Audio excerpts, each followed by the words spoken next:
I'm just kind of going over my channel on Bitcoin, and I did a lot of research to try to find out what makes the most sense on the Bitcoin channel, and this is what I've come up with, and I want to explain. So one of the things to always remember, folks, is that charting is partially a science, meaning that it's exact in certain ways, like a Fibonacci retrace.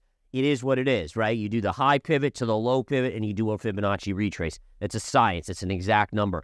When you're drawing trend lines, it's a little more complicated than that, and that's some of the things that I go over in the Winning Trader series and kind of help you understand how to do it. Wait a minute, everyone. We all agree that the crypto market never sleeps, but with countless newsletters out there, how do you choose the best one for you? Bitcoinzilla stands out with its simplicity and clarity. We've crafted an experience that anyone can dive into, whether you're a crypto expert or just a new to the crypto world. Now guess who keeps his eye on us? The author of best-selling book Rich Dad Poor Dad, Robert Kiyosaki. And we want to take this opportunity and thank all the people who trusted us, and we read every comment. And the best part, it's free. Subscribing now means you will get all new information for free. Don't just follow the trends, stay ahead of them. Subscribe to Bitcoinzilla today and enjoy the new edge. Let's join Gareth in this interview about Bitcoin, Ethereum, and more. And so what I was doing over the weekend was I was saying, okay, well, exactly where would these lines make the most sense? And what I came to is basically this parallel here, where you're taking your exact low. Let me bring up my drawing tool again. You take your exact low right here to right here, and then right up here. And then notice how we broke above, and then we've stopped right there, and we touched it right here, and it's staying above. And so to me, at least, in terms of the art of trend line drawing and channel line drawing, this is, to me, what makes the most sense. So that's where I'm going to take it at this point.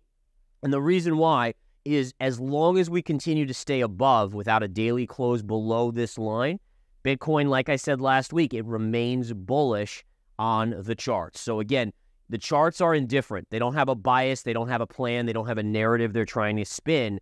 It is what it is. And as of now, we had the downsloping channel. Remember what I've taught you guys, downsloping channels in general, they break to the upside. And remember, I'm saying in general because it's not 100%, but I would say about 7 out of 10 times downsloping channels break to the downside. Here is, or to the upside, excuse me. Here's this one, and it broke to the upside. So there's part of that higher probability. Remember, upsloping channels, like we've seen on the chart of the 10-year yield, which was like this, the 10-year yield was like this, they tend to break to the downside. And that's what happened on the 10-year yield.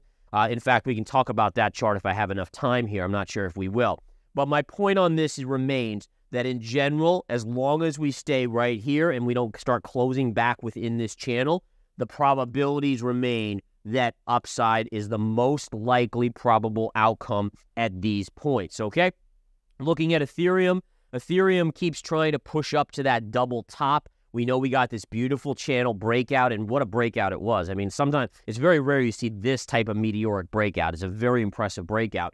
But interestingly enough, we still haven't even tested this high pivot up here at around 4,100. So I am looking to think, I do think that that is a possibility that we could hit.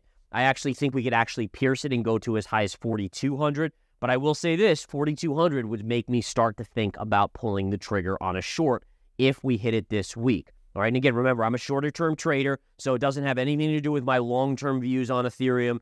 For all I know, it's 10,000 in a year, 2 years from now. I'm a short-term trader looking for moves here, and then a quick move here, and then I take my money and run, just to clarify so I don't get all the hate mail from the Ethereum lovers out there. Okay, looking at the chart of gold, gold has broken this trend line to the upside. Notice yesterday we did have an update on gold. Today we are up a little bit as well. But the question I have is, are we starting to make bearish consolidation on oil here? Excuse me, on gold. And what I mean by that is that once we broke here, are we now starting to do this and stay below this line for a dip? And that would be something that I don't know. The probabilities, this would be called an immature pattern, so it's not a fully mature pattern. The difference between immature and mature is that immature probabilities are 50-50. Mature, you start really shading towards one direction, like 70-30%. And this is not a mature pattern yet. Now, in a few days, if we stay underneath, it would become mature, and you'd start to favor the downside. One little side note, PCE data comes out on Friday, And I'm wondering, do we do this into Friday, and does it set up for a bearish move on gold or a bullish move? Do we break to the upside? MicroStrategy's Executive Chairman Michael Saylor views the approval of spot Ethereum ETF by the SEC as beneficial for Bitcoin and the broader crypto asset class. Saylor discussed the impact of the SEC's approval of spot Ethereum ETF on the What Bitcoin Did podcast. He noted that this approval legitimizes various crypto use cases, including tokens, NFTs, and DeFi, establishing a new asset class. Saylor believes Bitcoin will lead this new asset class and benefit from increased legitimacy and political support. Based on on-chain metrics, the Cox funds, once consolidated into a single address holding over $9.6 billion in Bitcoin, have now been distributed to 3 separate addresses as of Tuesday morning. Donald Trump's cryptocurrency portfolio has exceeded $10 million, driven primarily by the TRUMP coin, according to Arkham Intelligence. This is the SPY, which is the S&P pre-market data. Again, S&P is tracked by an ETF called the SPY. That's what a majority of traders trade instead of having a futures account and trading the S&P futures. All right, what we see here is that the market on Friday basically closed up nicely, and then we saw this action here, right? So this was where we closed on Friday, sideways action Friday night. And then Tuesday morning, we started out early at 4 in the morning. That's when the futures, I shouldn't say the futures are open overnight, but it's when the pre-market is allowed to trade. We see that the big boys wanted to get this market up to start. My guess is so that they can dump into the open, into retail investors buying at a higher level.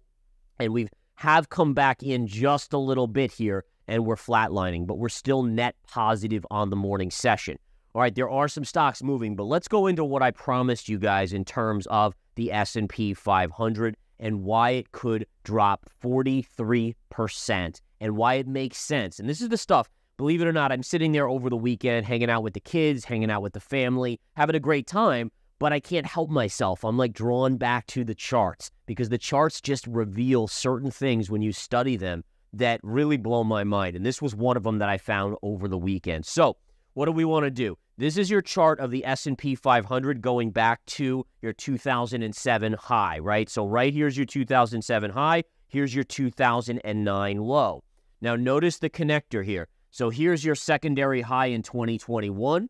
And we know that just as of Friday, we went up right into that level around 533 on the spiders, or in this case, it was around 5,300 and change on the S&P, and we tagged this trend line for the 3rd time. Are we going to break it? We're going to find out, but that's not the important thing that I want to show you here. Next, what we do is we take that 2009 low, we connect it through the COVID low. Now, what I want to show you guys on this is that if we look at the drop here during the Great Recession, and then we do a drop here, which was our next bear market from 2020, late 2021 through October of 2022, we want to find out what percentages these drops are. Bitcoin's recent rally failed to hold, dipping below $68,000 and frustrating bullish traders. Bitcoin faces immediate resistance challenges and market volatility, but long-term prospects remain bullish. The surge in Russian traffic to global cryptocurrency exchange platforms in the last 2 quarters has prompted officials to issue a warning about the risk of Western sanctions.